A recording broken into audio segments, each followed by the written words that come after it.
When we take a life, 1,000 souls scream out. I can't think of another case, and I've probably presided over 75 to 100 murder trials. I've never seen it happen before or since. That's how unique it is. This 14-year-old boy levels off a 9mm weapon and fires one round. And Tariq died a couple of minutes later, drowning in his own blood over a lousy pizza. This was the first person under the age of 16 to be charged in California with first-degree murder. He not only apologized, but he sought the forgiveness of Mr. Khamisa's family. And I'm looking in his eyes trying to find a murderer. And I didn't. He forgave Tony immediately and wanted to know what can I do to help change society, and that's been his mission ever since. Life took her brother from her, and then of all the people to give her as a new brother, the very man that pulled the trigger. Tony deserves to heal just as much as I deserve to heal in this. It was the work that my grandfather had put in on my behalf. It was his continued love and support that kind of showed me that it was people that really did love me. And that he was one of them. But the gift here that my son left me with is he put me on my spiritual purpose. The miracle here is the miracle of forgiveness.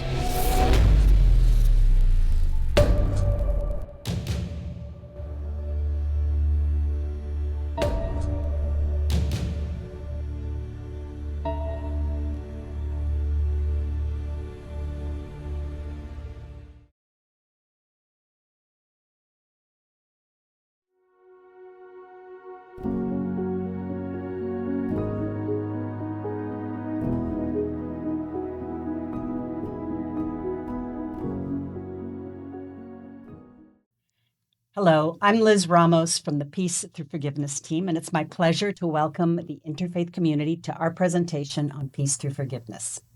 You've just watched a short clip of From Forgiveness to Systemic Change, a collaborative journey toward restorative justice. This is a new documentary about the personal tragedy that set our founder, Azim Khamisa, on his path to healing communities and individual hearts. It premiered at the 10th National Conference of the National Association of Community and Restorative Justice in New Orleans in July. And for many of you, Azim needs no introduction. But for those of you new to the Interfaith community, Azim Khamisa is the founder of the Tariq Khamisa Foundation, named after his son. And over the past 30 years, TKF has become a beacon of hope in our public school system, fostering safer schools, and instilling in youth the powerful principles of forgiveness, restorative justice, and compassion. Azim is also an author, an inspiring public speaker, a facilitator of workshops for everyone from corporations to incarcerated individuals, and now he's a man with a mission to connect and amplify the peace-building community and to mainstream forgiveness as a way to supercharge conflict transformation and healing. Azim, we are all here in this room because of you. What more can you tell us about your journey to Peace Thru Forgiveness? Thank you, Liz, and it's great to be with you and the team from Peace Thru Forgiveness. And as you pointed out, my journey started 31 years ago. And of course, the genesis is tragic. Tariq, my only son, worked as a pizza delivery man while he was studying journalism at San Diego State University. He was a talented writer, a great photographer, and inspired someday to work for National Geographic. He was kind, he was generous, with a great sense of humor, and was in a relationship with a beautiful girl who was also a student at San Diego State with him. And he was lured to a bogus address by a youth gang. And in the process of a gang initiation, a 14-year-old gang member shot and killed him. He was 20 years old. So needless to say, it brought my life to a crashing halt. I don't know what is more complex for a parent than to lose a child, because it never goes away. 31 years is still not a day when I don't think of Tariq several times a day. But what saved me was my spiritual foundation. My mom was very spiritual. I grew up in Kenya. My dad was a businessman. So I grew up with equal emphasis on my spirituality and my career. And I started to meditate when I was 20. I lost Tariq in my early 40s.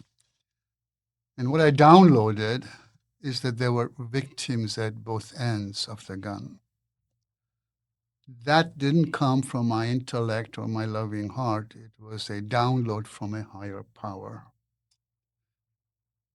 So somehow I saw that the 14-year-old was a victim of American society, because it's shameful that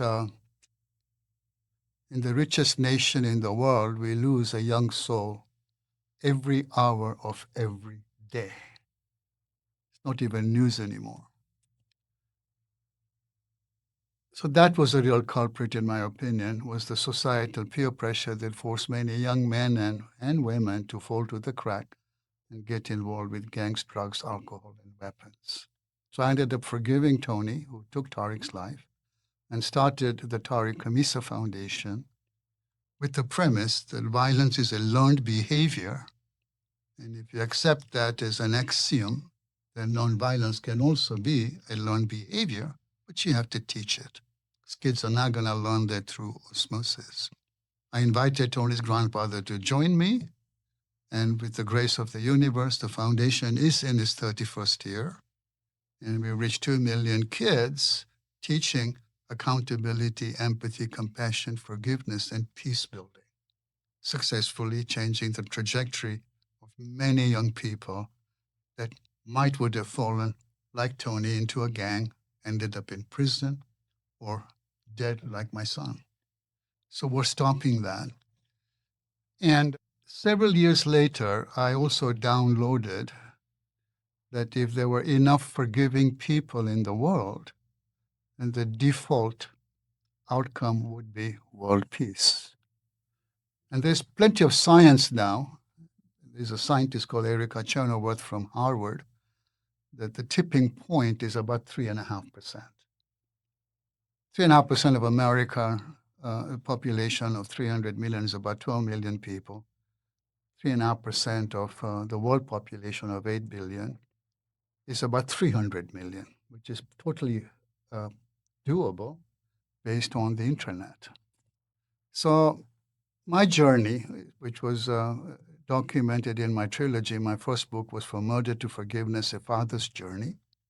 My second book was From Forgiveness to Fulfillment, because the work that I have done in the aftermath of Tariq's tragedy has been very meaningful and also very fulfilling. And my trilogy was Fulfillment to Peace, and Tony actually wrote the foreword to it. And I've been teaching forgiveness, both through Tariq Khamisa Foundation, in workshops in prisons, in a variety of even corporate venues. And I've seen that it is something that's not only teachable, people are hungry for. So with that thought in mind, and TKF has got a lot of demand for its services, and I didn't want to dilute their effort. So I decided to form another nonprofit called Peace Thru Forgiveness. We studied it for like 5 years, and I finally launched it in 2024 on March 6th, which would have been Tariq's 50th birthday. So PTF is relatively new, although the work that continues is over 3 decades. And what we researched before I launched it, there are 250 organizations in the world, international organizations that are working on world peace, including the United Nations. And I know many of them because I've been speaking worldwide on conflict resolution, forgiveness, peace building, and restorative justice. So my idea was that most of these organizations tend to work in their own silos, as is typical of nonprofits, that we really need to work together, and that PTF, Peace Thru Forgiveness, mandate would be to highlight some of this amazing work being done. I mean, there's a forgiveness project in Stanford, in London, in Hawaii, and so when I started the foundation, and when I started the new nonprofit organization called Peace Thru Forgiveness, I've done quite a few events, some with the team of PTF. And in one particular event, I invited 15 of these organizations that are international, thinking we might get 3 or 4 to show up. Well, all 15 showed up. So I thought, well, this is a good sign that we can make this thing work. So we're continuing building Peace Thru Forgiveness as a means to mainstream forgiveness, to mainstream restorative justice. Because forgiveness, for most people, is very difficult, but it is definitely the portal for me to get to peace. So today we're going to talk more about how do we mainstream forgiveness. Thank you, Azim. As we as a team were talking about doing this presentation, I asked, I did what one does nowadays. I turned to AI and I asked Claude, I said, Claude, I need a PowerPoint presentation on forgiveness for an interfaith group. And in about 15 minutes, I had this beautiful PowerPoint that outlined the principle of forgiveness in various faiths. And then I added in Sufism, which is Azim's background, and I added in Ho'oponopono, which is a Hawaiian concept. And then Claude cut me off. I had no more questions left. And we will provide a link to that PowerPoint because I think it's interesting. But what it highlighted for me is, as much as we might malign AI, there's also some good that comes out of it, because it showed me how forgiveness is a universal concept. Every faith tradition has the concept includes the concept of forgiveness. And by happenstance, here in our little group, we actually represent some of those faiths. And so I'm going to turn now to Laura Sheppard, who's our team member, who is a lawyer and a parole specialist and a newly minted Ph.D. in forensic psychology, public policy, and law. And Laura was the parole attorney who helped Tony Hicks, who is the young man who killed Tariq Khamisa, to receive parole at his first hearing, along with the help of the entire Khamisa family and Tony's own family. And Laura has an interesting road to restorative justice. She came basically from the cradle.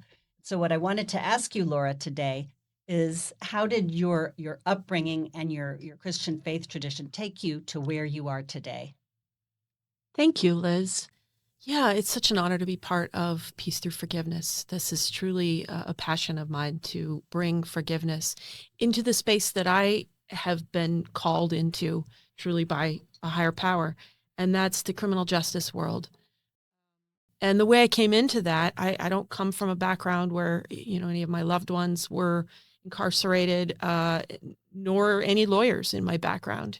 And yet, when I was a child growing up, my father volunteered for a program to just meet with and befriend a prisoner in the local state prison, which was San Quentin. We lived in Berkeley, and Berkeley was a very interesting place to grow up, definitely a part of my development.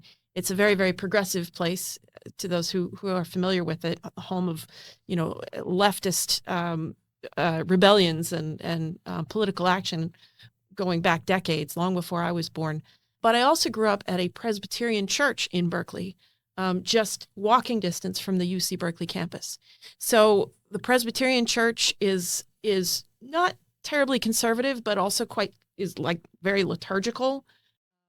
A lot of, repeated prayers every single week, hymns that come straight from the Psalms. So balance that with being right next to the university.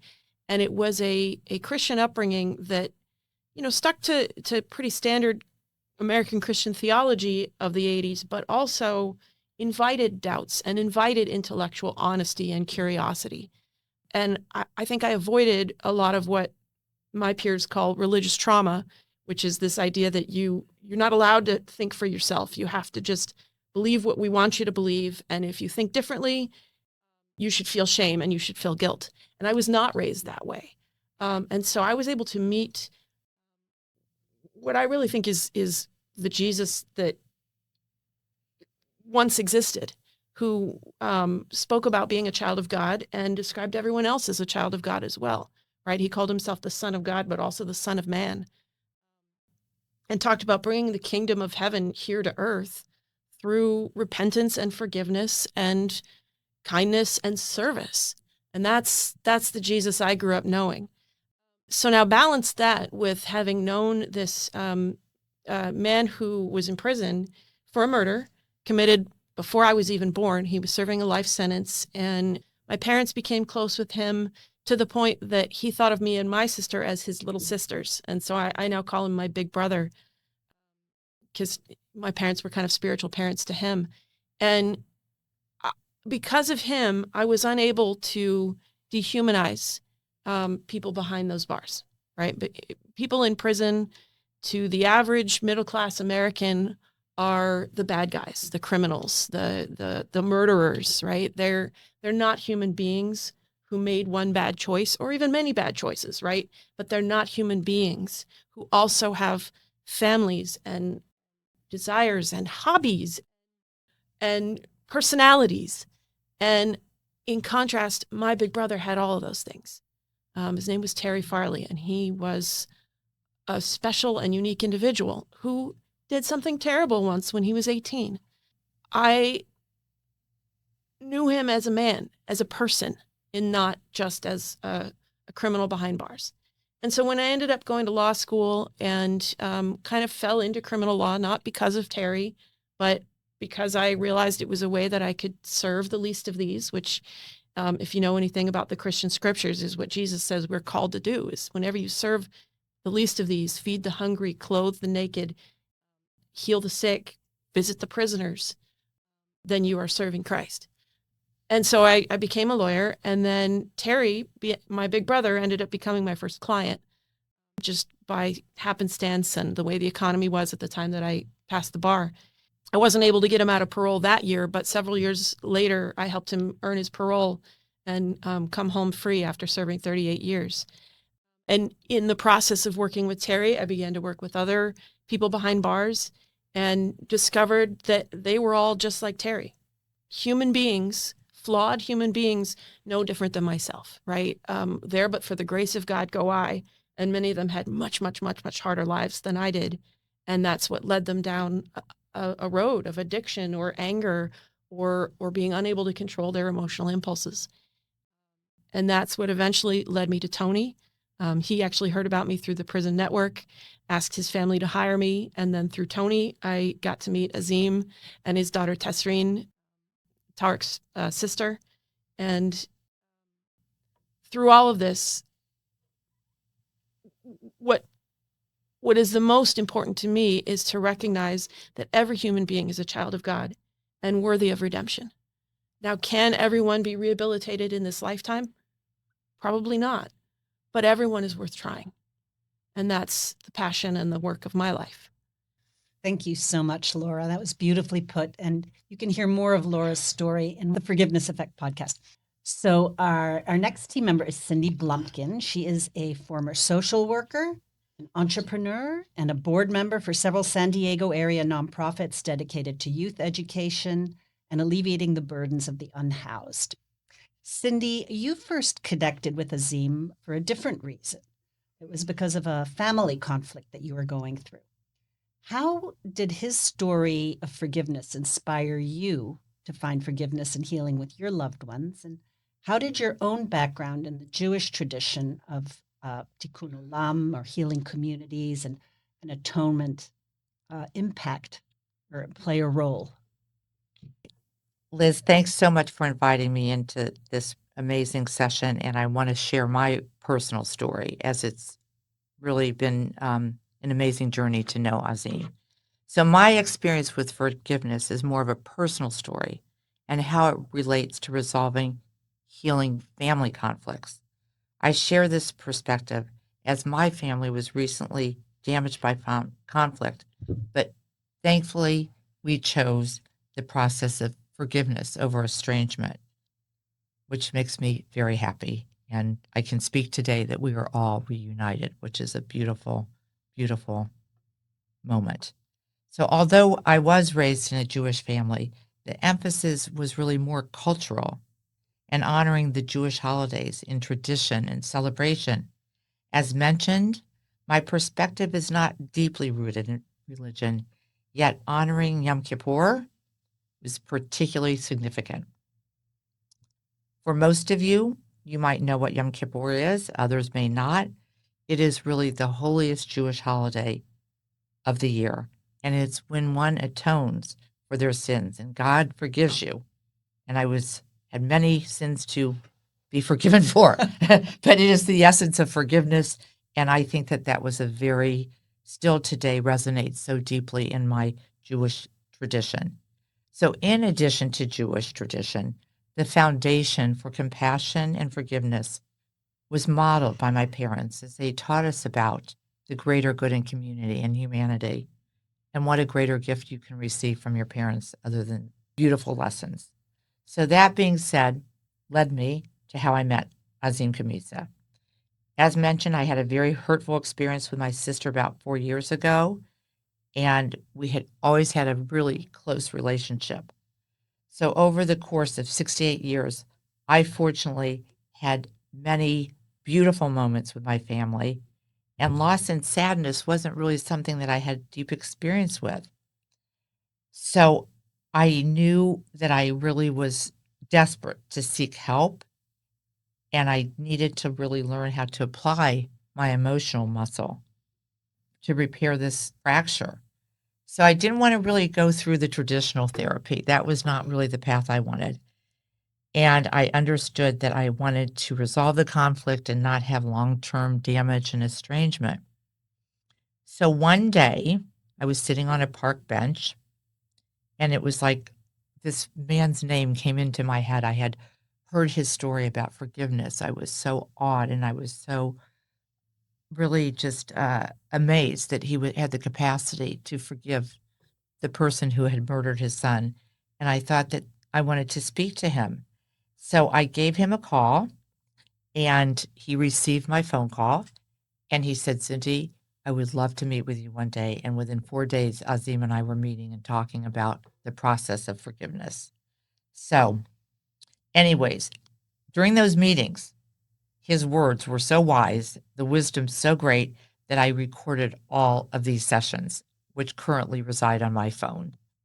And every now and then when I go back or revert back to anger, hostility, any of those negative emotions, I'm able to look at my videos and I am brought to my higher consciousness.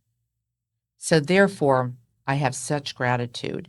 And I will say that I am far from a star practitioner, yet so much further along in mastering conflict with my sister.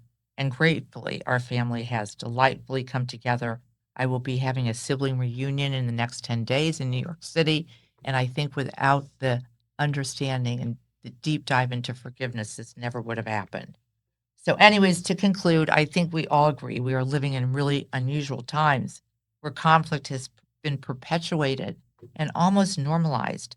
So although my story does not directly relate to finding interfaith acceptance and commonality, I think it relates to a deeply personal crisis that has been exacerbated by social media, emphasis on individuality and political discord, substance abuse, families also living apart from one another in our culture today, financial strains. So now more than ever, we need to embrace positive ways to resolve conflict and understand peace is the best antidote for all of us and everyone involved in deep-rooted conflict. I believe we can build a grassroots movement of kindness and mindfulness, and forgiveness will be integrated and a more peaceful world will emerge. So thank you, Azim, for taking me to a higher level. Thank you, Cindy.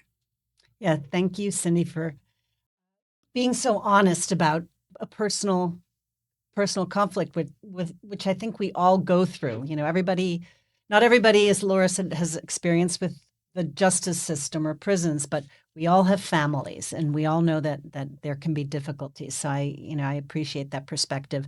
I am here today actually as the moderator, and I'm also the producer of PTF's podcast called The Forgiveness Effect, which is available on Apple and Spotify. I've got to put in a quick plug for that. But I first met Azim in the mid-2000s, I think. I'd heard about him. I was involved with Marianne Williamson's movement to create a U.S. Department of Peace. And when I heard about his story of forgiveness, I was blown away. And I actually attended several of the assemblies, the school assemblies with Azim and Pless, and then more recently one where Tony actually spoke. And they were very moving to me. I'm a yoga teacher. I became certified in 2001. And in 2008, I started working with a nonprofit organization called the Sean O'Shea Foundation.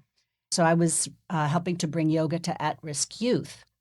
And I worked with kids in low-income schools. I worked with pediatric oncology patients, and I worked at a juvenile justice center.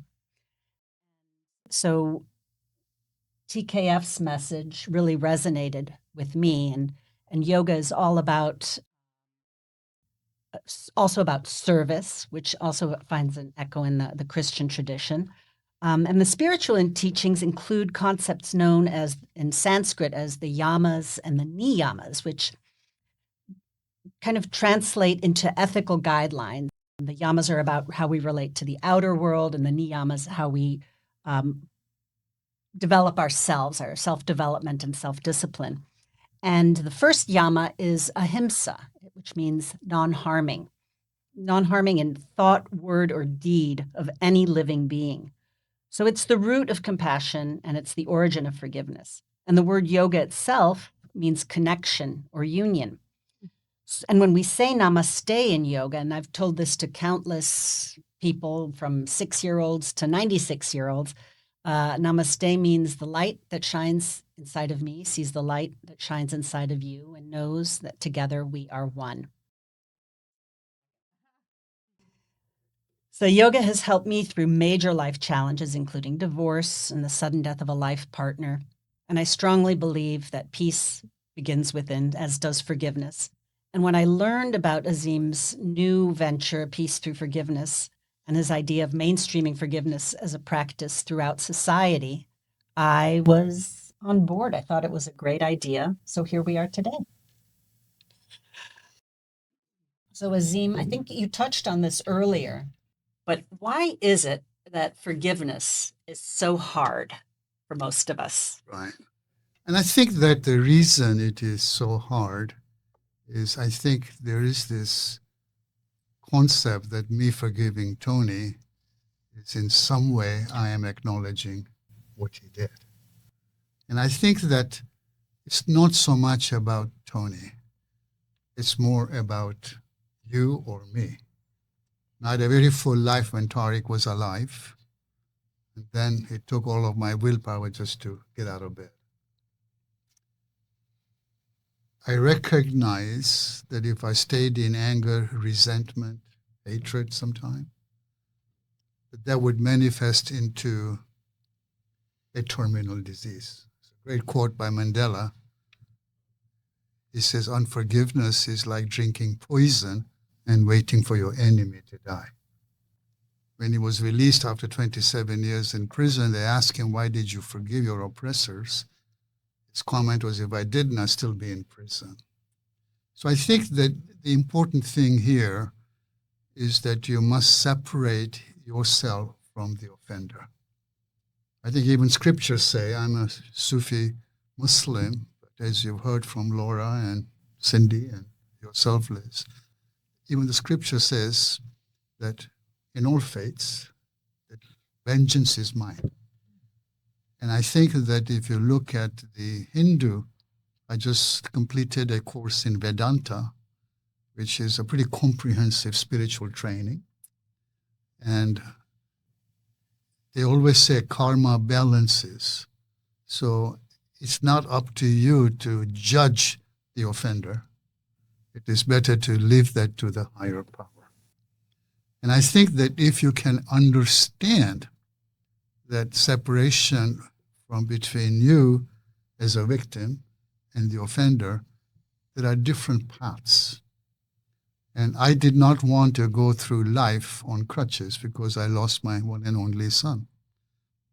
many parents never bounce back. Oh, yeah. And I didn't want it to stay in anger, hatred, and resentment, because I knew that that would eventually create a terminal disease. And there's plenty of clinical studies that show that. When I first wrote my book, there wasn't much out there in forgiveness. You almost had to go back to the scriptures. Father, forgive them. They do not know what they are doing. Today, there are over 500 clinical studies that demonstrate that forgiveness is good for your health. It is good for your relationships. We all want stronger, bonded relationships. Cindy talked about that with her sister, or our partners, or our children. And it creates happiness. And I can tell you, having practiced this for the last 30 years, I spend more time in the flow. And the other big part about forgiveness that is something that I am learning now after 30 years, because it's a gift that continues to give. Forgiveness, there are certain journeys that don't have a destination. And I think that it is a never-ending practice that it is important to emulate. And what it can do for you, I think this is a very important takeaway, that it creates space. Because if you stay in that anger and negative emotions of guilt and shame and hatred and resentment, those gnaw on your conscience 24/7. They rob you of the space. But if you let that go, then you have the space to put it to your life's mission. And we all have a life's mission. And that is, I think, one of the biggest gifts that forgiveness gives you. And I think that understanding, when I teach those understandings in my workshops, that people that actually get it. Laura talked about prison work and about Terry. I can tell you, I've been doing work in federal prisons. In fact, I just came back from Milan, and in September, I'm going back to Terre Haute. These are all federal prisons where most of the inmates there are murderers. And there's a program called LCP, which is Life Connection Program, run by the chaplain. It's a spiritual program. And I normally speak in the front end of each cohort, because the chaplain says once they hear your story, they pay attention to the program. Mm-hmm. And the results are incredible. I teach self-forgiveness and redemption, much like on Tony's story. The recidivism rate in the adult system is 2/3. If they go to the LCP program, it drops to 17%. It's amazing. It is amazing, and the other 83% are out there. And I think that Laura talked about their humanity, their personality. Most of these people that have gone through the LCP program are substantially more spiritually evolved than the people on the outside. Oh, yeah. Yeah. So why are they sitting there for 38 years or 35 years? We have a resource in prison. And I think that forgiveness is the way that helps both the victim and the offender. Yeah, absolutely. Laura, do you want to address some of that? I know your work with parole. Right. So parole hearings in California are the one and only time, other than the sentencing, where victims or the families of victims come face to face with the offender. Azim, you and your daughter had the opportunity to do that at Tony's parole hearing. You had met him already, but in most cases that never happens until the parole hearing. And I've been through 700-800 parole hearings in my career. And the majority of the time, the families that come in are suffering from terminal diseases, so many suicides, so much addiction. Siblings of a murdered family member come in and say, my mom died in her room, never getting out of bed again. Or parents come in and say, this is all I've cared about for the last 30 years, and I have not been able to live my life. And they place that burden, that impact on the offender. And in many ways, it's the offenders to carry, right? It's part of what they're accountable for.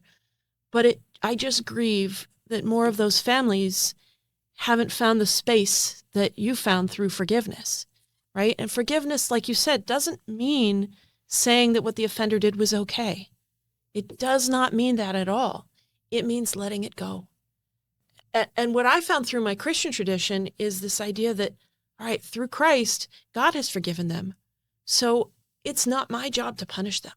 Even God has chosen not to punish them, but to forgive them and allow them eternal life at the end, right? That's your standard atonement idea.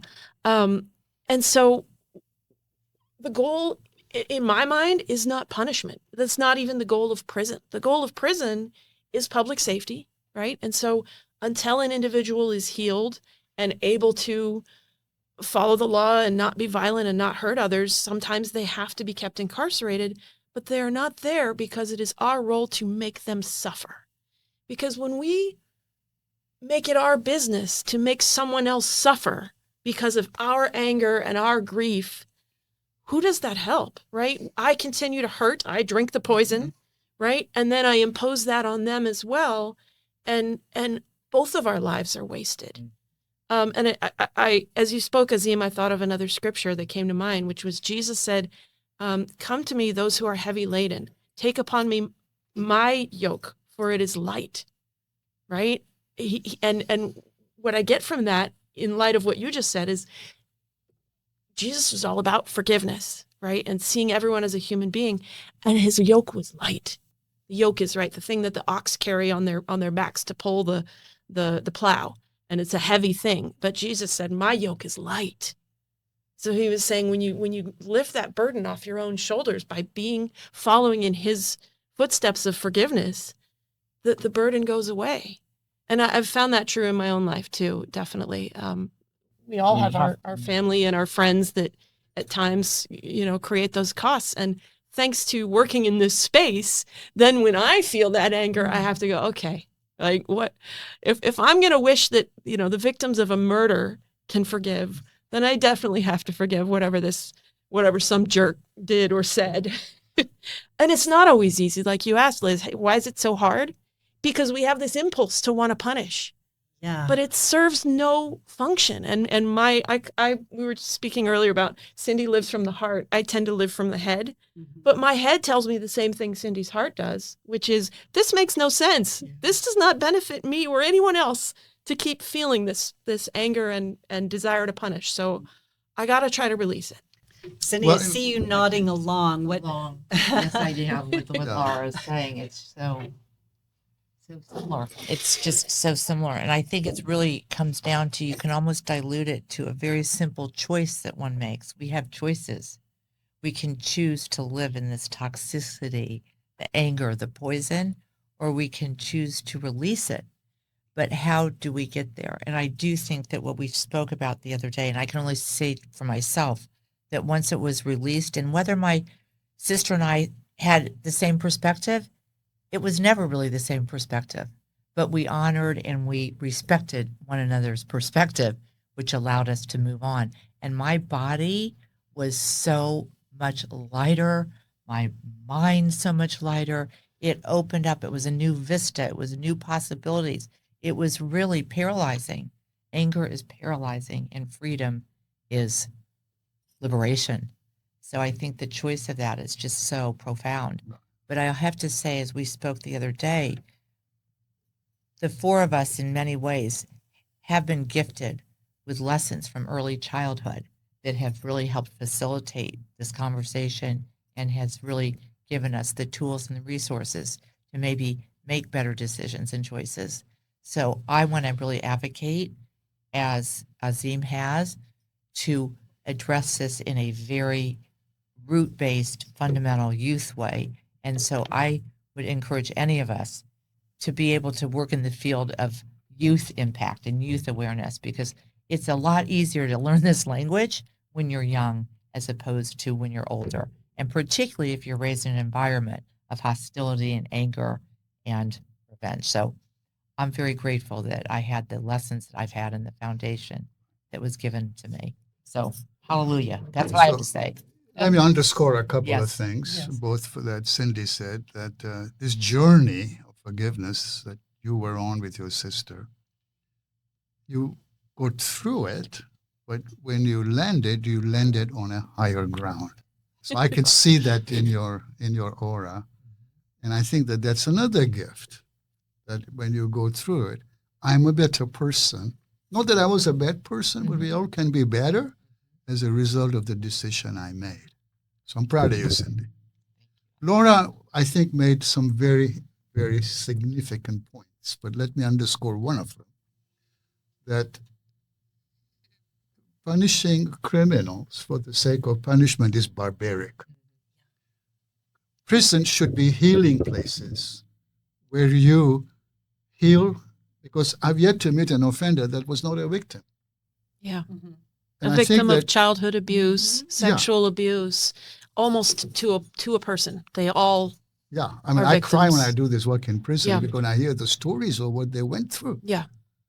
That you have to have that empathy that, that if you want to stop offenders, we need to make sure that we stop abuse and, Yeah. all of the, especially when in the childs, because, they burn them with cigarettes. And I mean, it's And it's their horrific. own pain and trauma and unforgiveness Yeah. that then made them into someone who was capable of crime. And that creates a cycle of compassion, right? To realize when I'm hurt and angry, I do dumb, hurtful things. Right, Hurting people hurt people. right. Yeah.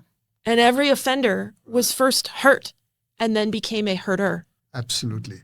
So coming back in a full circle, we need prisons to heal. We need to heal offenders because once they heal, like the LCP program I talked about, they become a powerful resource in their communities because they've traveled the journey. Yeah. So if Tony is on staff at Tariq Khamisa Foundation, he's a rock star. He's saving a lot of kids from not following in his former footsteps, and he's so effective at doing it. He's very powerful. When I attended that assembly where he spoke, the kids walked in and they were all chatting and talking and noisy. And I've as a yoga instructor in schools, I've dealt with that, and it's very hard to get them to calm down. When Tony started to speak, you could hear a pin drop in that auditorium. It was very impressive. But this exact you've brought me to the next question, which is basically how do we cultivate a culture based on these principles of compassion, forgiveness, and restorative justice. I mean, we have people in our government saying that empathy is a weakness in our society. How do we counteract that? But my experience has been quite the opposite. I spoke at San Diego State University not so long ago, and this young man came up to me and said, "Mr. Khamisa, you changed my life." And I said, "Well, tell me more." So when I was in 7th grade, I was 13, 14 years old, you came and spoke at my school. We do a lot of programs. A lot of our programming is in inner city schools. And I was so moved with your story that I decided to make you my role model because I know you were a banker. I worked in international finance. So I just graduated in a degree in finance at San Diego State University and have a job at Wells Fargo. Had I not met you, I probably wouldn't have done that. I would have followed my older brother, my father, and my grandfather, who were all gang involved. And I get stories like this all the time, that this stuff is teachable. I spoke at, I give you another example of a lady that I spoke at Bishop's, which is a very high-end school in La Jolla, and probably over 100 years old. They have 800 students and 200 faculty. Most of those kids end up in Ivy League schools. And I gave a speech to the faculty and the students. They go from 4th grade to 12th grade. And after I spoke, there was a long line of students, but one that I really was moved by was another lady that came to me and said, "Mr. Khamisa, you changed my life." Very similar. And I said, "Tell me more." She said, "When I was in 7th grade, you came and spoke at my school." And I'm thinking, how did she get to Bishop? Because we not normally speak in inner city schools. But let her finish. And she said, "I was put into the foster care system at the age of 8. Your story helped me forgive my biological mother for all the pain that she had caused me. Forgive all of my foster parents for all the confusion they had caused me. And as a 14-year-old, I applied myself and I won a scholarship to bishops. I've just graduated with 4.6. Wow. And I have a free ride at UCLA. Wow. And she probably will change. I could see the determination in this lady. She probably will change the foster care system. I hope So the point I'm trying to make is that this stuff is very teachable. And not only is it teachable, I always say, especially when you talk about young people that Cindy talked about. Sure, I agree with her. The earlier you start, the better.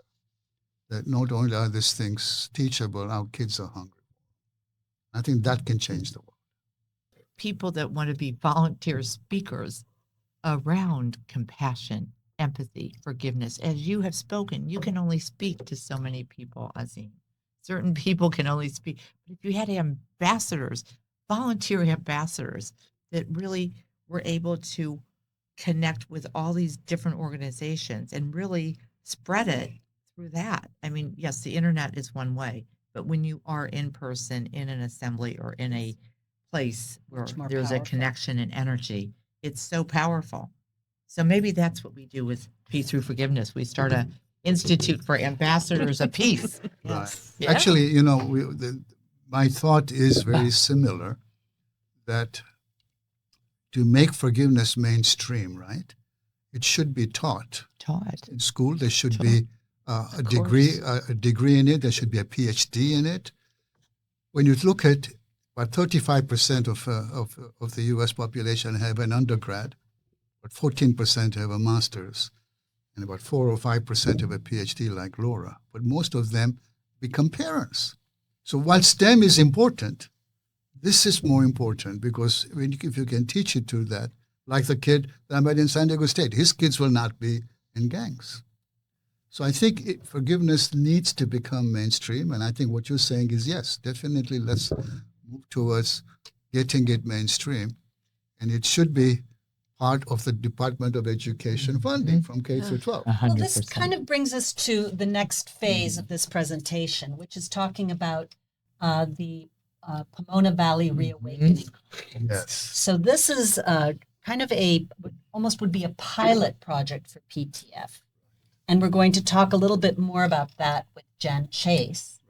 And you tell us just a little bit about the conference that you attended in 2019. Right. So it's very interesting that Pomona, which is a very diverse community, and in 2019, there's a gentleman by the name of Dick Bunce who organized this conference called Reawakening Pomona. And there were two keynoters, the mayor of Pomona, Tim Sandoval, and me. And we met in a synagogue. And Dick opened the conference by saying, as you see, we are meeting in a synagogue. Our two keynoters are a Christian and a Muslim. And the morning session was about the keynotes and the Q&A, and there was a nice lunch after that. And then the afternoon session was many breakout rooms. But the audience was pretty inclusive. The mayor's office was there. The chief of police was there. The chief of probation was there. The superintendent of the school system was there. The interfaith community was there. There was a lady that works in prison called Nora Jacobs. She was there. The University of Laverne was there. There's Muslim schools are called madrasas, and I just done a commencement speech at the madrasa school. The principal with the students were there because they all knew me because of the commencement speech. I mean, I was blown away because mostly when I speak in a conference, like we are doing one in New Orleans, it's all people interested in that field, engineers or lawyers, or in this particular case, restorative justice. But I thought, this is amazing. The whole community is in the audience. So in the afternoon, I was essentially facilitating a breakout session on community well-being. And I introduced the concepts of restorative justice. And basically, the tenets of restorative justice is that you heal the victim. Right? You can't bring Tariq back. We're working with Plez and Tony. Less kids are ending up dead or in prison. That's meaningful to my family and me. You bring the offender back into society as a functioning and a contributing member, which we've done with Tony. and you heal the community, which is what we do by doing programs in schools. It's a lot more holistic approach to justice than the punitive method we have about the state of California against Tony Hicks, where the victims are left out. So I introduced this system, and I gave them the example that there's a city in northeast England called Hull.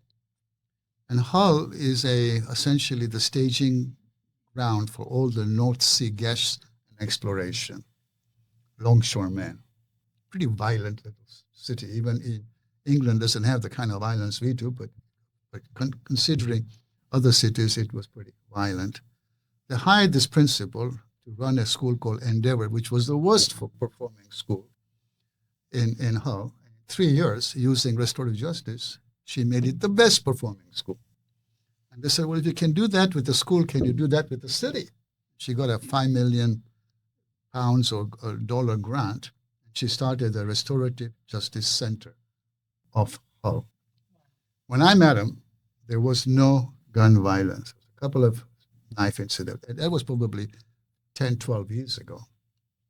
She had got all of the court system, the police system, the school system, the hospitals working on the principles of restorative justice. It's the only city I know that operates primarily on restorative justice. Amazing. Yeah. So I told Pomona, you already have because they're all together. You can be the Hull of the United States. That would be incredible. And it went like wildfire. So the 2019 conference, after we finished, most of these agencies went and got certified in restorative justice. There are two organizations. One we are going to next month, or this month. The other one is IIRP, that has certification courses. What didn't happen, because 2020 we had the pandemic, which kind of put a kibosh on everything, is they did not create the Restorative Justice Center for Pomona. Now, there's another example in the United States in Oakland called RJOY, which is the Restorative Justice Center for Youth in Oakland.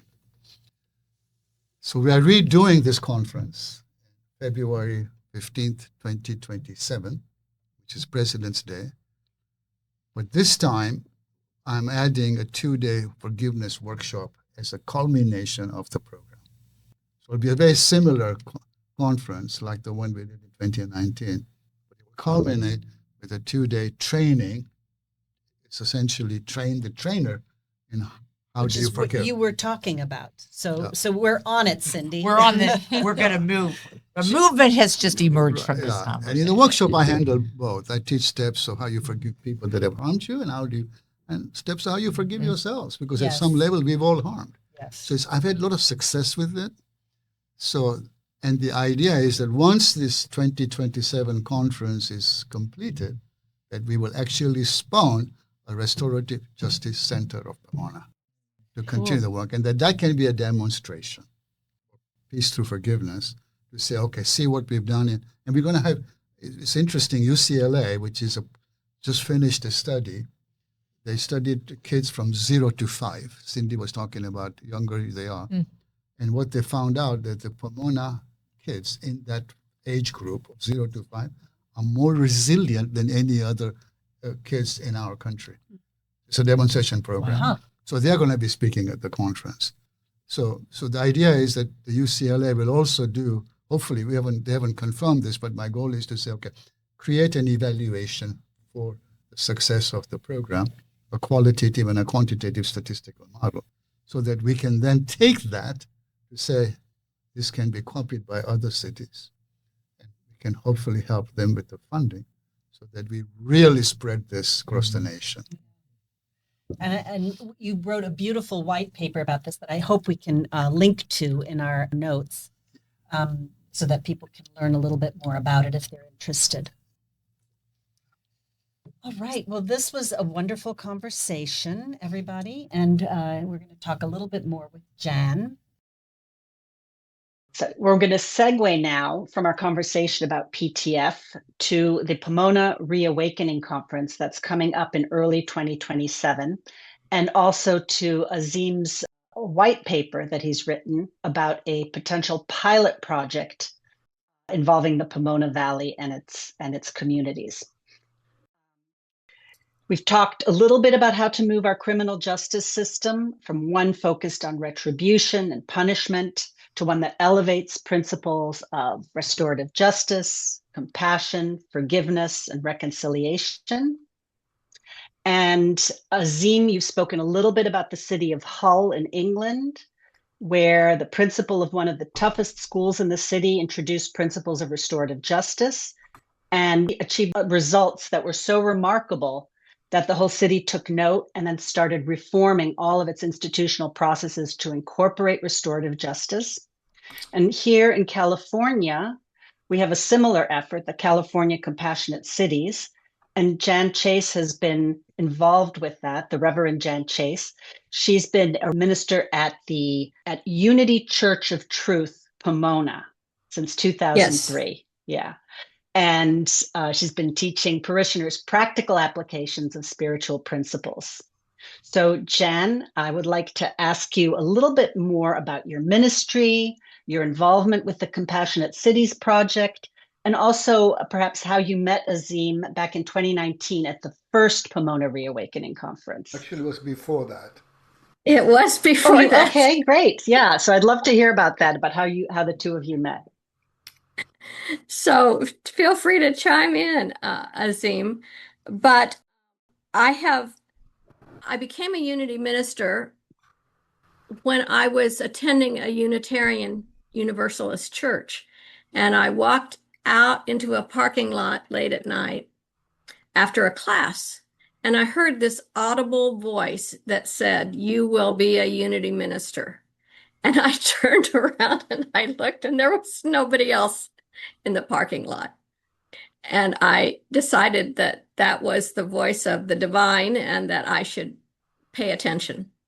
And so I stopped going to that church and I started looking. I waited 9 months until I found a church that worked for me. And it was a little inner city Unity church in the African American community. And I joined them and started on my path to be a Unity minister. And it took about 5 more years to get into school. And then in 2000, I graduated and went to Texas as an associate. And I began looking for a church that I could be the main minister at. And I found it was like when I saw the advertisement for Unity of Pomona, it was backlit. All I can say is there was like light coming out of that ad that was not on any of the other ads. Was that in a newspaper, or where did you see that ad? At that time, they were advertising on paper. So It was a mailed black and white document, but it had light. So I applied, and as I was in the process of trying out to be the minister there, I had this voice again, this inclination to ask the choir to sing "We Can Build a Beautiful City," which was from the musical Godspell.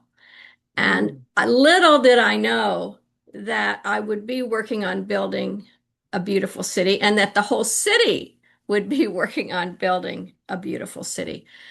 For many, many years, and in many different ways, from cleaning up trash to bringing compassion in new ways, and bringing the community together and really love and caring. So, which had already been going on, but we just brought more people out of their silos. I found Unity was a good fit for me because it was both metaphysical and mystical, and I have had a few, as I just noted, mystical experiences in my life. And it was also Christian-based, but interfaith. So I found that for me, it was just the perfect fit for something that I believe in and a place to work out of. And so my church has been shrinking and yet our work in the community has been expanding a lot. I met Azim in about, I think it was 2017, Azim, when you were in this at the NAIN conference in San Diego. And I think it was in the fall, and I heard you tell your story, and I was so impressed. And it, the forgiveness, the mystical part of it. And I went up afterwards and introduced myself to you. And we talked, and you were, as always, so open, so friendly, so willing to engage. A perfect stranger, which was what I was. And I think that was it. And then about a month later, I was in a group. I was in a meeting with a group that was to become Compassionate Pomona, and we were planning a conference with Rose and Humbui and with the University of Laverne. And the opportunity came up we were talking about who to have as a keynote speaker, and I put Azim's name in. And so that was a conference in May 2018, a month after we officially became a compassionate city. So Azim came, and people just loved him and the story at that conference. And so shortly after that, Dick Bunce started working on a Pomona Reawakening conference. And of course, Azim's name came up again to be a keynote with our mayor. And at that conference, Azim told his story. And the mayor tore up his paper, his speech that he was going to give. And he put it, and he said, okay, I'm going to speak from my heart, because his heart had been so touched by Azim and his story. And so he talked about him being a young teacher and being coming down with a critical, life-threatening illness, and how his older brother, who was in prison at the time, was a match for a bone marrow donor, and how he came and saved his life. And it all fit together so perfectly. And then Azim also was a part of a panel on restorative justice. And that was another amazing opportunity for people to come together. Nora Jacob, Reverend Nora Jacob, Philip Centeno, who ran an organization to help people when they got out of prison. He knew how hard it was when people get out of long terms of prison, because he had been in prison for over 40 years. And he came out and was doing this fabulous work. And I got to chair that. And that panel, and Azim, that's when Azim first brought to us the idea of how he was so amazed at the people that were at this conference, because there were Muslims and there were Jews, and we were in and there were Christians, and we were in a Jewish synagogue. And there were people from all faiths, because we are a very interfaith community.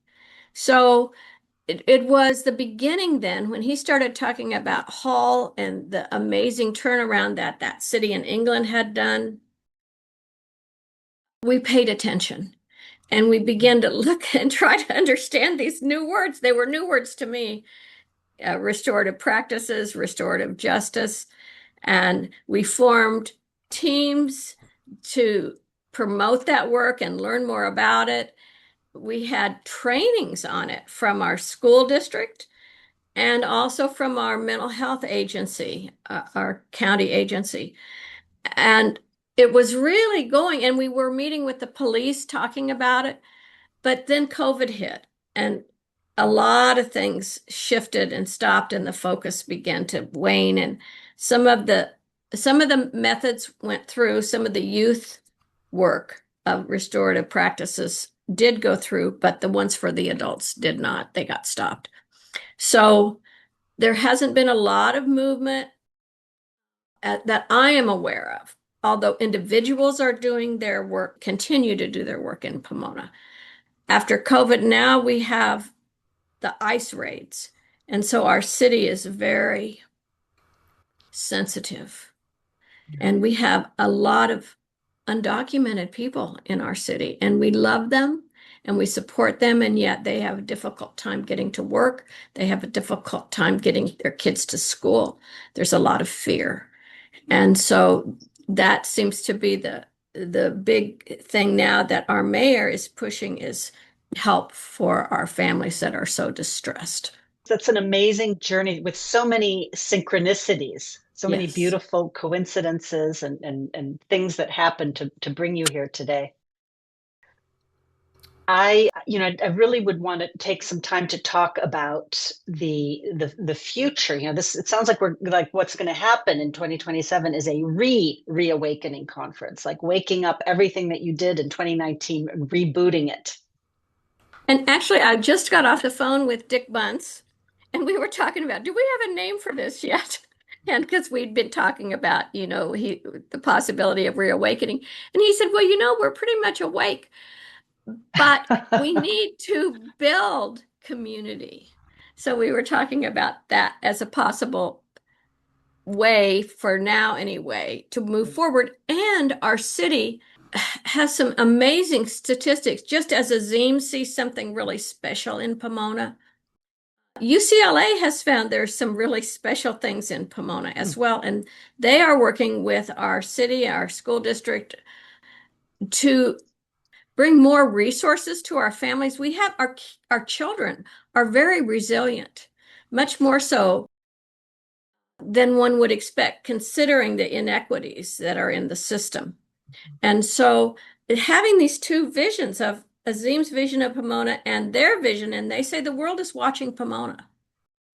We have this lovely PowerPoint that if I can manage to share the screen, I Yes. can get up. That's based on a white paper that Azim has written, which is to give some direction to this process, Yes. to make Pomona a community or a valley, actually, because there's multiple cities, right? There's Pomona, there's a couple of other cities in your county, to make it a restorative justice region, if you will. So I'm going to see if I can do that. We can go through and then we can talk about each of the slides, and you can tell us more about Pomona. Okay. This is the Pomona Reawakening Conference 2027, and that's going to take place on President's Day. Right. February 17th. Okay. Here we go. So, and the big question that you're asking is, can a city intentionally cultivate a culture of empathy, accountability, compassion, forgiveness, belonging, and civic engagement that measurably strengthens community well-being and reduces division, violence, and social fragmentation? Oh my gosh, there's a lot in there.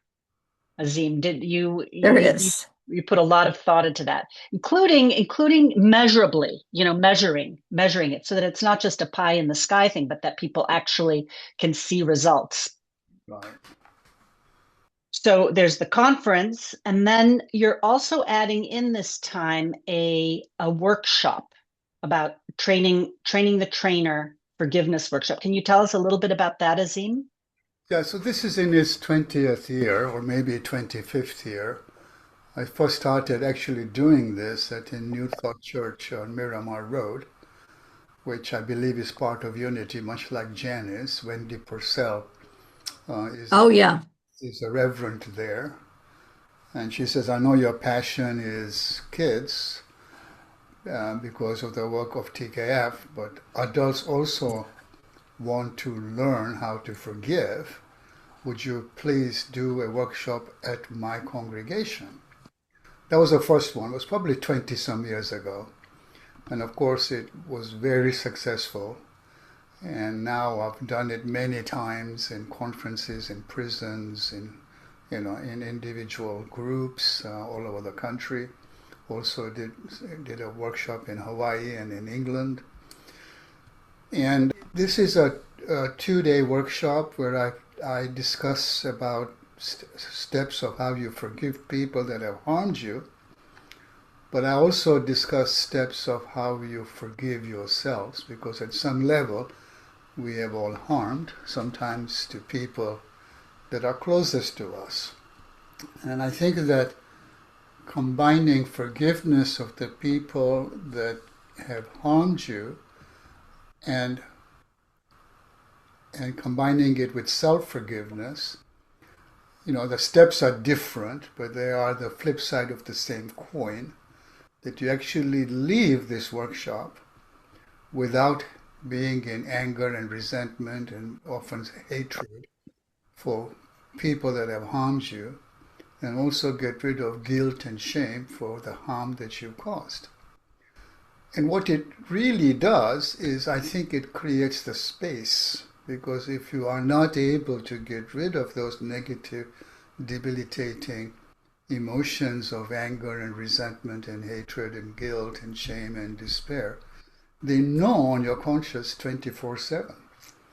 So you're not able to really work on your life's mission, because I truly believe, and we heard that from Jan, that we all have a life's mission. And I think what it did for me and Tariq's tragedy, that by forgiving Tony, it created the space for me.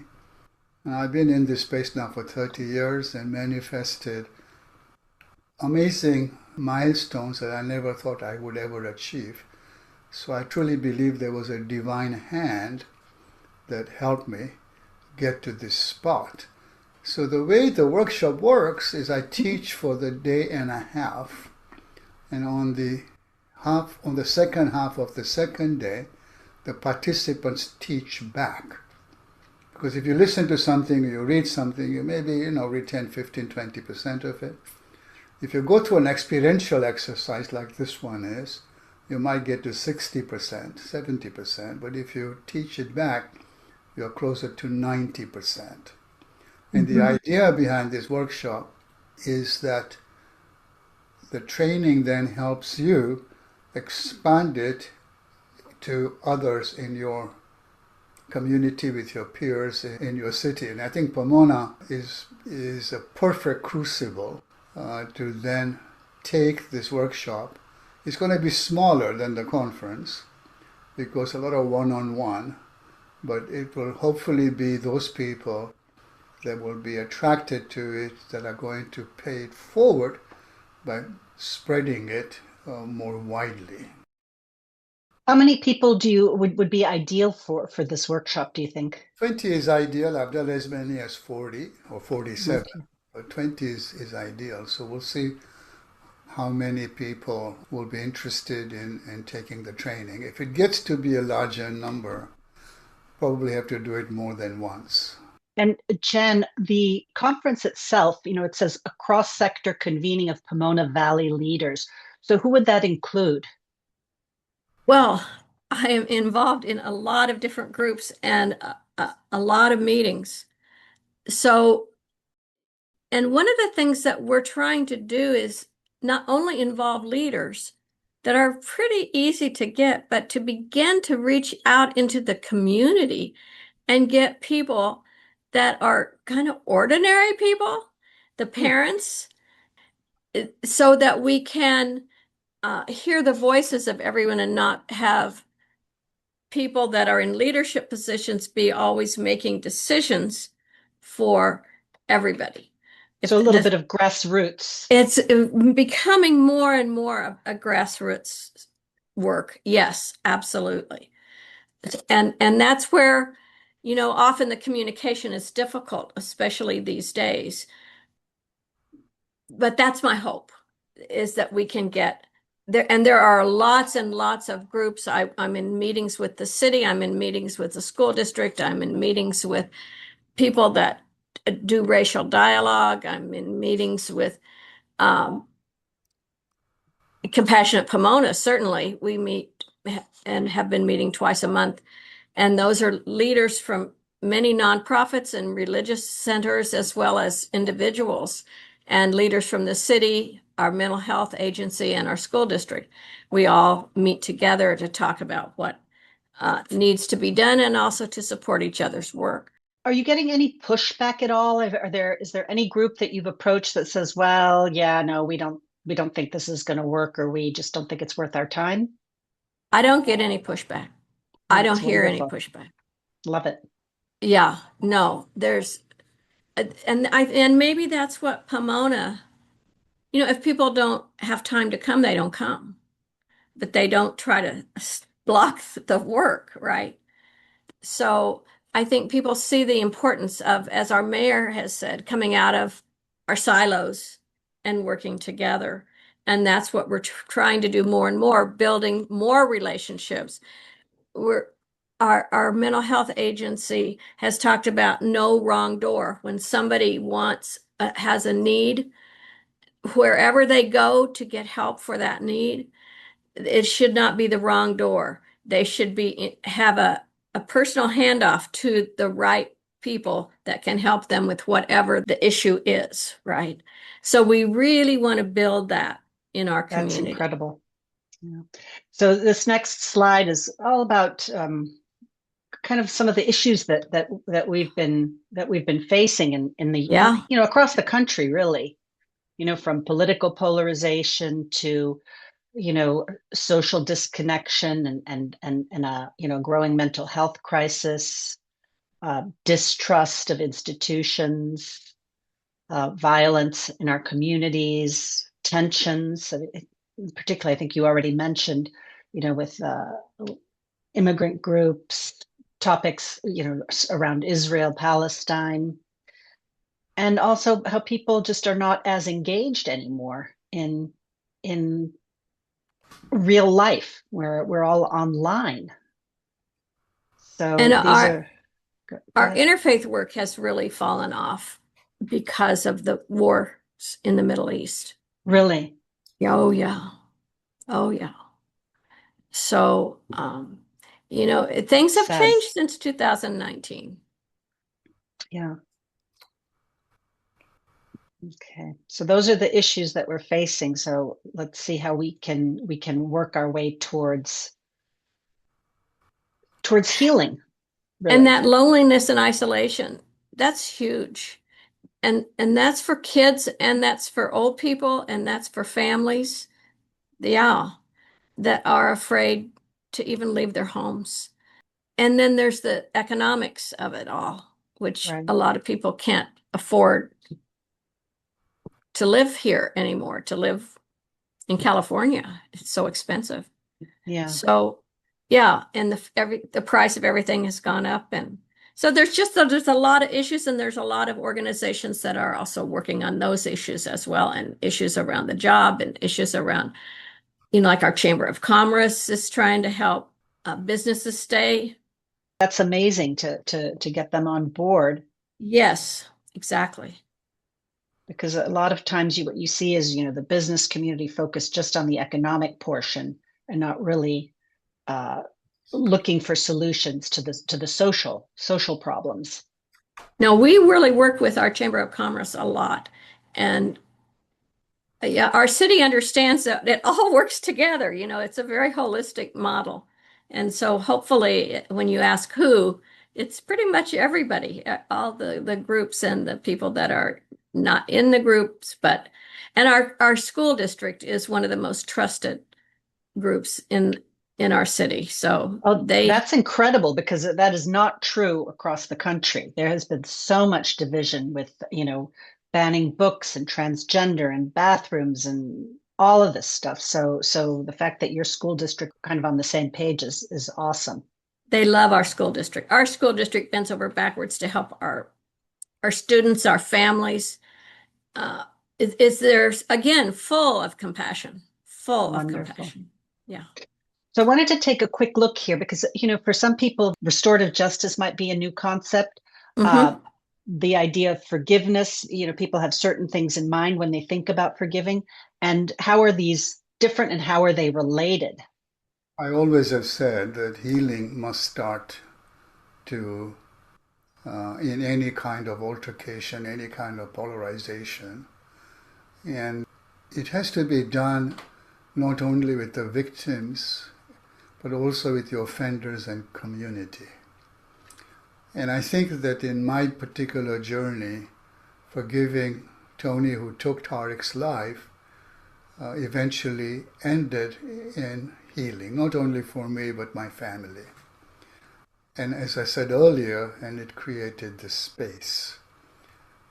With restorative justice, the essential tenets are that instead of having a punitive system, which we do, in my case, it was the state of California against Tony, RJ takes a different approach because their form of justice, which incidentally comes from the Aboriginal culture of New Zealand and Australia, and their model is a lot more civil than ours. And they believe that true justice is only done when the victim is healed, the offender is brought back onto society as a functioning member, and crime happens or any altercation happens in the context of community, and the community must be healed. So those are the three direct parties: the victim, the offender, and the community. And when you add forgiveness, it then really comes alive, because part of the healing process for all, for the victim, and we've done that with Tony. He's now full-person staff on the foundation, Tariq Khamisa Foundation, and a star, and we've given him a second chance. And of course, by doing programs in schools and doing what we're doing with this conference, we are healing the community.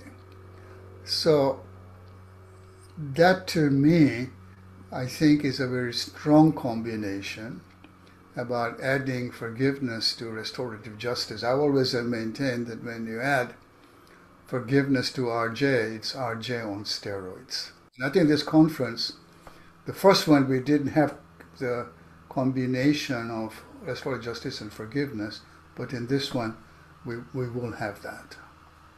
And you've talked a little bit about this, Jan, about how Pomona is the perfect city to attempt this kind of program. Can you talk a little bit about you've talked about your cultural diversity a little bit and your leadership, but you did say about the faith communities that has faltered in the wake of the October 7th attack on Israel. We've been very close, and when Azim saw us, there were a lot of Muslims in the Jewish temple. They were used to going there because we every year have an interfaith walk and we go to each other's sacred spaces. And so we've been very comfortable with each other, to a church, to a mosque, and to an Islamic school, and to the synagogue, the Jewish temple. And now a lot of that, since the war, particularly the war in Gaza, people's feelings are hurt, and it's just the work has shifted. It's people are not wanting to come together as much, and not so comfortable with and we do outreach and we do some work, but it's not like it was. So that is a loss. We do have a lot of religious diversity here, as well as cultural diversity in Pomona. So that's a part of what we start with is that. And we also have a lot of problems. And I think a city cannot heal and get better unless they recognize that they do have problems. And it is the problems that really seem to, interestingly, bring people together in a caring and loving way to make a difference. And what would you say are the 3 or 4 biggest problems that face Pomona right at this time? Well, it used to be drugs, gangs, and human trafficking. Wow. But now I would say it is the division, the political division. It is the ICE raids. It is the feeling our city feels very unsafe, whether you're a citizen or not. With a big ICE presence, which we have had, it's simmered down a bit, but anybody can be grabbed and has been, and fears being grabbed based on racial profiling alone. And we don't want anybody to be grabbed and detained. We really love our residents. Yeah, it's just you never would think of that happening in this country. It's just Never. a travesty. Yeah. Never. It is so un-American. So Pomona is the right city, and this is the right moment to go higher. Exactly how, and I have a question for you, Azim, if this is the right time to answer it. How does, like you said, in Hall, they used restorative practices in the city and the school district. I don't understand quite how that works. I understand when you have crime and you have restorative justice and restorative practices, but how does that work when you don't have crime or in the general population? Yeah, so the example in Hull, which is what I'm hoping that will be the outcome after the conference and the forgiveness workshop, is we will spawn a restorative justice center for Pomona or Pomona Valley. So what happened in Hull is that they hired this principal to actually run a school called Endeavor. And it was the worst performing school. Hull is a staging ground for all the North Sea oil and gas exploration. So a lot of longshoremen and a lot of violence. And in 3 years, she made it the best performing school. And it got the attention, and she got a major grant. I think it was $5,000 or 5,000 British pounds. If you can do this with the school, can you do this with the whole city? So then she spawned the Restorative Justice Center for All. And what they did is they took this concept of looking at all conflict and altercations and crime in the manner to heal the victim, bring the offender back into society as a contributing member, believing in second chances, and to heal the community. So they did that with the courts, they did it with the prisons, they did it with schools, they did it with hospitals, they did it with all the government agencies. And when I met them, there was no more gun violence in Hull. There was a couple of cases of knife stabbings, but they were not fatal. And to the best of my knowledge, probably the only city in the world that performs on the concepts of restorative justice. I see this opportunity for Pomona to be the Hull of the United States of America, to be a demonstration model where we take this concept of RJ and forgiveness and move it through all sectors of our society. And the one thing that I'm hoping strongly, which I hope will be the culmination of this conference and the workshop, is we actually spawn a new nonprofit called the Restorative Justice Center. I'm gonna let you decide whether it's for Pomona or Pomona Valley. So very inclusive. So I think that in itself is it's an amazing opportunity. And that's what you think could be the pilot and a model for other communities, if I'm correct. Yes, absolutely. I think we couldn't find a better crucible than Pomona. Yeah. We have all the elements. You do. And I love Pomona. Okay, so the rising tide for the whole community. So this is what you're talking about. Local government, right? Law enforcement, schools and youth. I wanted to talk a little bit about, people can look back at this, but we've pretty much established this. This is about the forgiveness workshop. So, with the objective of establishing a growing network of local facilitators so that Azim can only be in one place at once. I mean, we would all love to be trained by Azim, right? But hopefully, I'm sure there are many talented, beautiful people in your community, Jen, including yourself, who would be amazing trainers, and to create a network like that, and also to kind of send you out like little ripples of light into the world. And so this is the part that's interesting to me, is that this is a demonstration. I mean, who knows how long this would take, but if you're able to establish this and keep it going, it could be a model, just as Hull was a model for Pomona. Pomona can become a model for communities in the United States. And part of this is the university-led evaluation. And I'm excited to hear that UCLA has expressed some interest in what you're doing in Pomona. Can you tell us a little bit more about that, Jen? Yes, it's very interesting. Our children at Pomona Unified School District are evaluated in kindergarten to see for readiness and resilience and a lot of different things.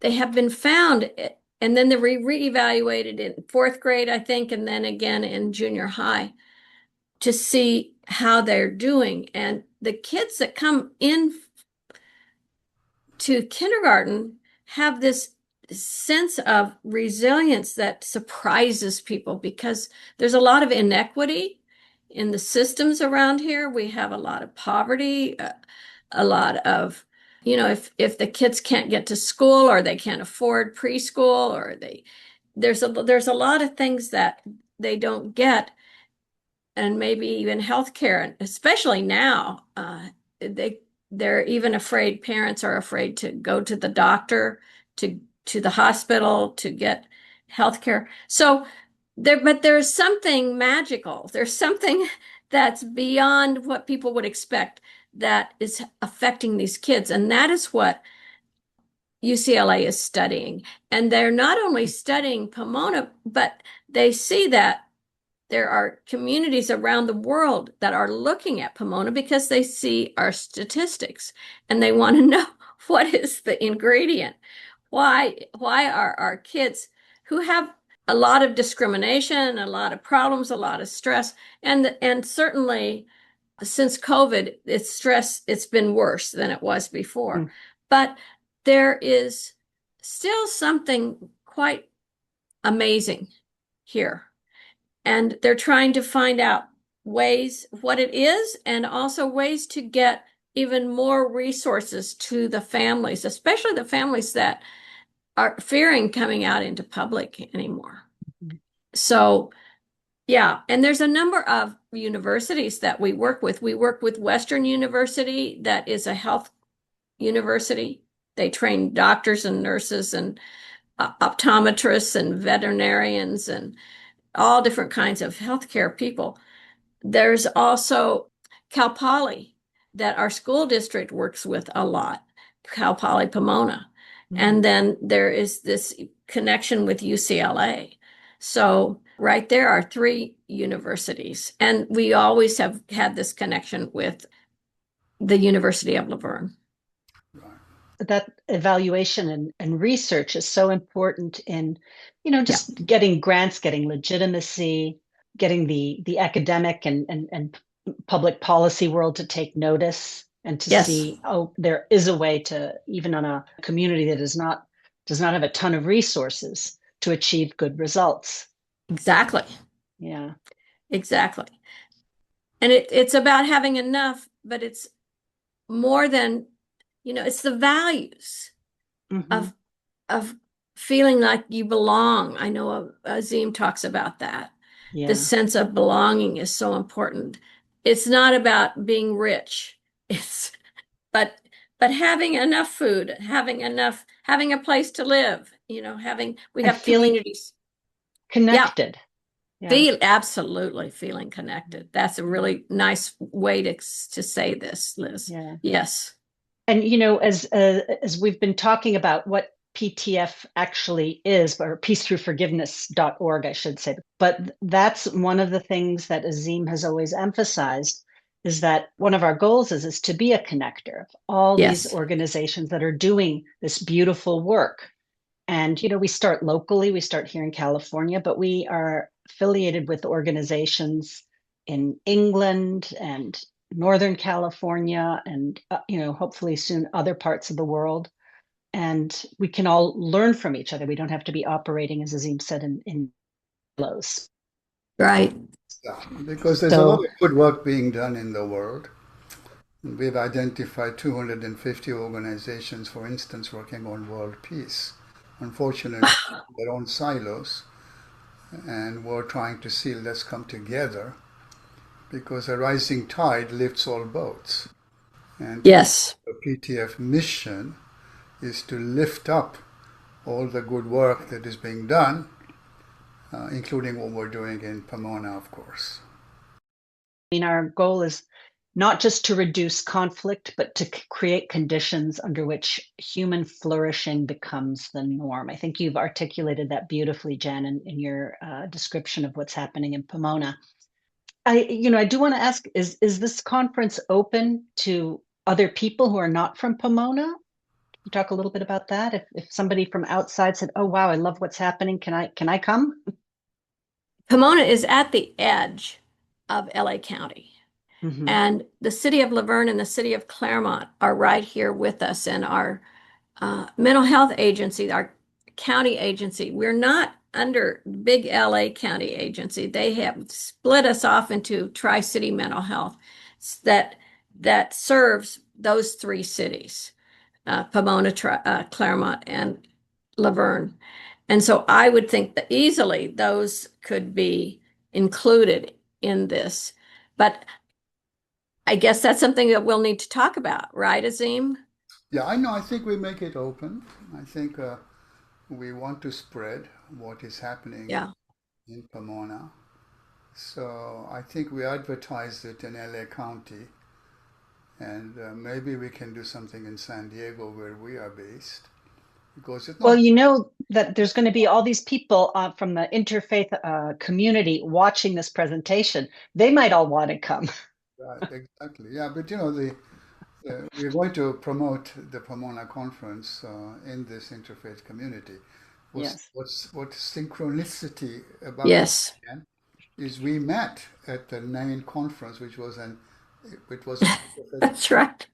And this actually is something that was started by Reverend Steve Albert, happens every year for about 40 different presentations are being made from all over the world during this 5-day season. One of them is this presentation.